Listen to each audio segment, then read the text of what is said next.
সুস্বাগত দর্শক মণ্ডলী, আবার একটি নতুন ভিডিও নিয়ে উপস্থিত হয়েছি প্রভাত প্রীতি চ্যানেলে।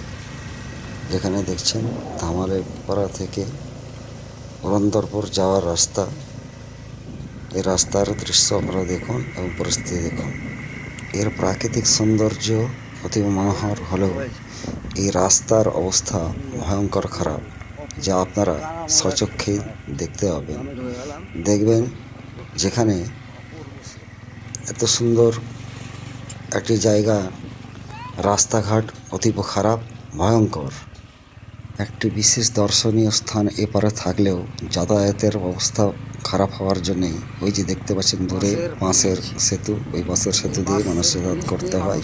কিংবা দূরে একটি ঢালাই রাস্তা আছে যা নদী গর্ভে, তার মধ্যে দিয়ে যাতায়াত করতে হয়। চোখ জোড়ানো প্রাকৃতিক সৌন্দর্য যা দেখলে সত্যি মন ভালো হয়ে যায়।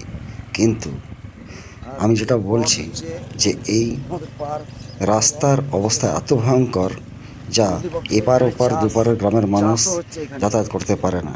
চাষও হচ্ছে নদীর গর্ভেই, কৃষকরা এখানে চাষ করছেন। পুরন্দরপুর থেকে মহারাজপুর বা ধামালিপাড়া যাওয়ার রাস্তা দেখুন। এই যে কানা ময়ূরাক্ষী নদী, এই কানা ময়ূরাক্ষী নদীর ওপর দিয়েই এইভাবে ঢালাই পথ আছে। যখন নদীতে জল কম থাকে তখন এই পথ ব্যবহার করা যায়, আর যখন জল হয় তখন এই পথ বন্ধ। তখন মানুষ যাতায়াত করে এই যে বাঁশের ব্রিজ দেখছেন, এর ওপর দিয়ে মানুষ যাতায়াত করে। এটা ভাবুন যে কত কষ্টকর একটা বা খারাপ যোগাযোগ ব্যবস্থা, যার ফলে ভিডিওটি ভালো লাগলে লাইক, শেয়ার, কমেন্ট করবেন। সঙ্গে থাকবেন, ভালো থাকবেন, সুস্থ থাকবেন। নমস্কার।